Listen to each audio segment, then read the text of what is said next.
두 사람이 다 아버지일 가능성이 있는 거죠. 이럴 때 누가 아버지인지 모른다. 그러면 두 사람이 이제 아버지를 정하는 소송을 가정법원에 할 수 있습니다.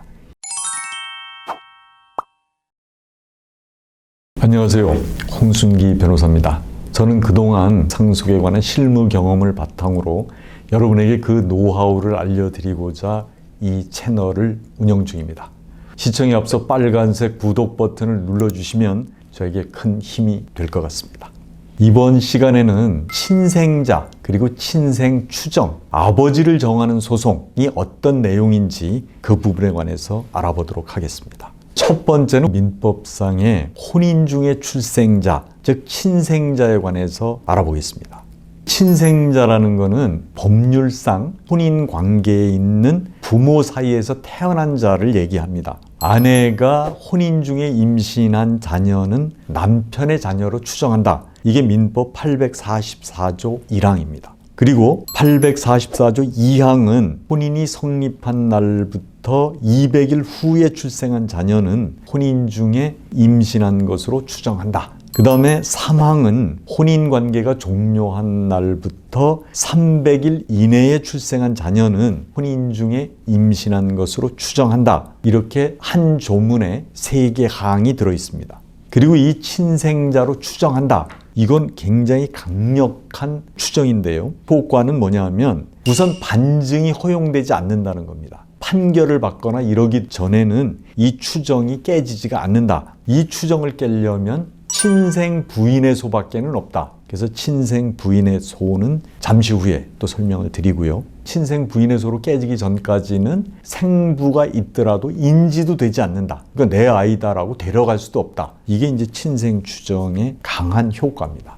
그리고 지금 이제 혼인 중에 태어난 자녀라고 해도 친생자 추정을 받지 않는 경우도 있습니다. 그게 뭐냐 하면 혼인 성립일로부터 200일 내에 출생했다. 이런 경우는 친생 추정을 받지 않는 거죠. 친생자 추정이 전혀 미치지 않는 경우도 있습니다. 처하고 남편이 동거할 수가 없어서 이게 외관상 명백하게 두 사람 사이에서 애가 태어날 수 없다 이렇게 인정되는 경우인데요. 외국에 장기간 출장을 갔다든가 구속돼서 교도소에 있었다. 남편이 행방불명이 돼서 둘이 만날 수가 없는 상태였다. 또 하나는 아예 혼인관계가 어느 정도 파탄이 돼서 별거 중이었다. 이런 경우에 만약에 임신이 돼서 출산을 하더라도 친생자로 추정이 아예 미치지를 않는다는 거죠.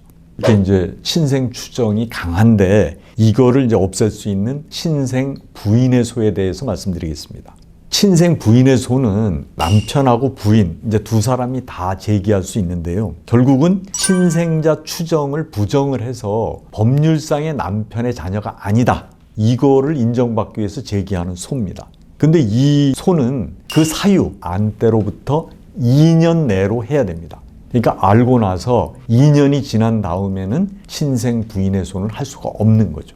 근데 친생자 관련해서 헌법에서 지금 불합치 결정을 내린 부분이 있는데 그게 뭐냐면 혼인관계가 종료한 날부터 300일 내에 낳은 자녀는 전 남편의 자녀로 인정하는 부분이 헌법 불합치 결정이 났습니다. 그래서 불합치 결정이 나는 바람에 친생자로 추정을 하는 경우에는 반드시 친생 부인의 소를 통해서만 남편의 자가 아니다라는 것을 입증하라고 했는데 그게 너무 어렵다는 거죠.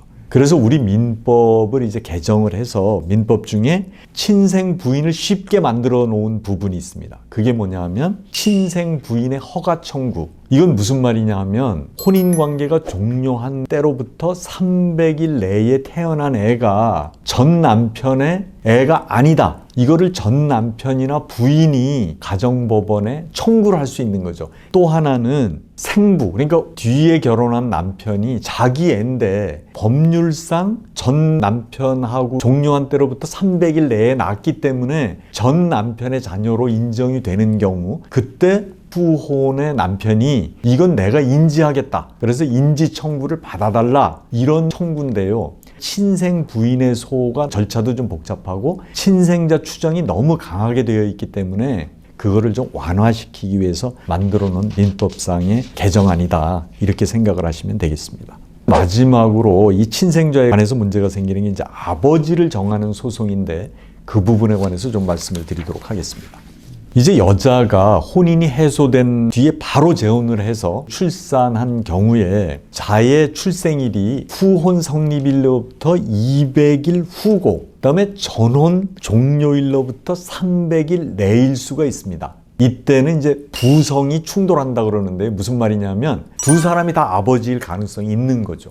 이럴 때 누가 아버지인지 모른다. 그러면 두 사람이 이제 아버지를 정하는 소송을 가정법원에 할 수 있습니다. 이게 바로 아버지를 정하는 소송인데요. 가정법원에서는 혈액형이나 유전자 검사 이거를 통해서 아버지를 결정합니다. 그리고 이 소송의 특징은 제소기간에 제한이 없다는 겁니다. 친생 부인이나 뭐 이런 경우는 2년이라는 제한이 있는데 아버지를 정하는 소송은 제소기간이 없다. 이게 특징입니다. 이 영상이 유익하셨다면 구독, 좋아요 눌러주시면 감사하겠습니다. 다음 시간에는 혼인 외의 출생자는 그럼 어떻게 상속인으로 만드느냐 이런 문제를 가지고 말씀을 드리도록 하겠습니다. 감사합니다.